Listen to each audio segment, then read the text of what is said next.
Hello दोस्तों, नमस्कार। YouTube channel पर आप सभी का स्वागत है।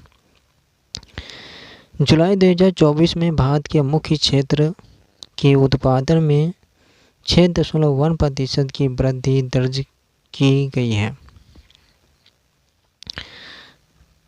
जुलाई 2024 में भारत के कोर सेक्टर में 6.1% की वृद्धि हुई है और 8 कोर सेक्टर उद्योगों का सूचकांक सीमेंट, कोयला, कच्चा तेल, बिजली, उर्वरक और प्राकृतिक गैस, रिफाइनरी उत्पाद और स्टील जैसे प्रमुख क्षेत्रों में मापता है। औद्योगिक उत्पादन सूचकांक में इन क्षेत्रों का भार 40% है। इस्पात उत्पादन वृद्धि 3 महीने की उच्चतम स्तर 7.2% पर पहुंच गई है।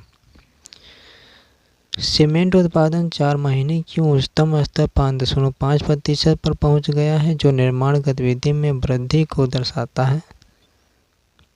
पेट्रोलियम उत्पादन 8 महीने की उच्चतम स्तर 6.6% पर पहुंच गया है। बेहतर मानसून के कारण मजबूत खरीफ बुवाई से समर्पित उर्वरक उत्पादन और 7 महीने उच्चतम स्तर पर 5.3% पर था। कोयला उत्पादन में 6.8% की वृद्धि हुई और बिजली उत्पादन में 7.0% की वृद्धि हुई है। 7% की वृद्धि हुई है। आगे देखते हैं। महिला एशियाई चैंपियनशिप ट्रॉफी 2024 राजगीर, बिहार में 11 से 20 नवंबर तक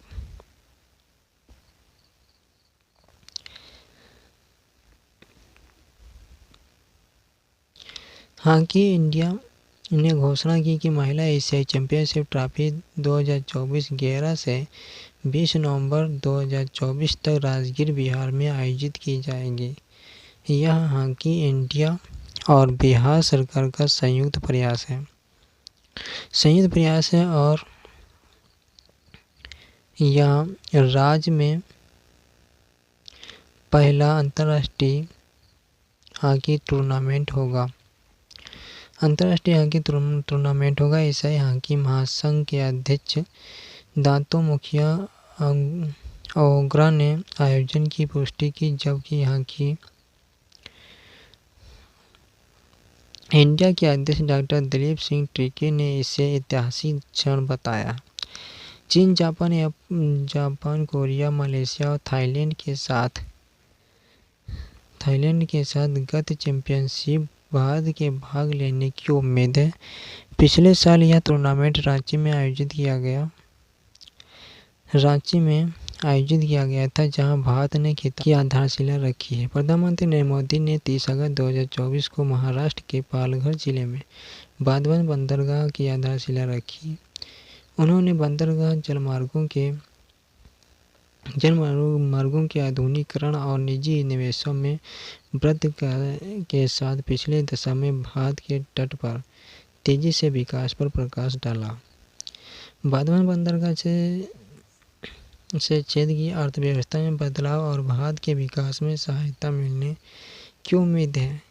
इस परियोजना की लागत लगभग 76,000 करोड़ है और इसका लक्ष्य बड़े कंटेनर जहाज़ों के लिए विश्व स्तरीय समुद्री प्रवेश द्वार स्थापित करना, व्यापार और कनेक्टिविटी में सुधार करना है। इसके अतिरिक्त श्री मोदी ने 1,560 करोड़ की 218 मत्स्य पालन परियोजना का उद्घाटन किया और बेसल communication and support system launch किया, जिसमें 13 तटीय राज्यों और केंद्र शासित प्रदेशों में मछली पकड़ने वाले जहाज़ों पर 1 लाख ट्रांसपोर्टर स्थापित करने के लिए 364 करोड़ आवंटित किया गया है। 364 करोड़ आवंटित किया गया। दूसरी परमाणु पनडुब्बी INS आर्यघाट भारतीय नौसेना में शामिल किया गया।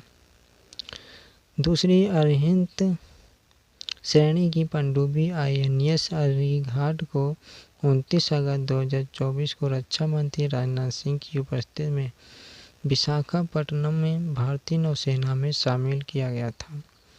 परमाणु त्रय को मजबूत करना। रक्षा मंत्री ने इस बात पर जोर दिया कि INS आर्यघाट भारत में परमाणु यंत्र और मजबूत करेगा, परमाणु प्रतिरोध को बढ़ाएगा और क्षेत्र में रणनीतिक संतुलन शांति में योगदान देगा।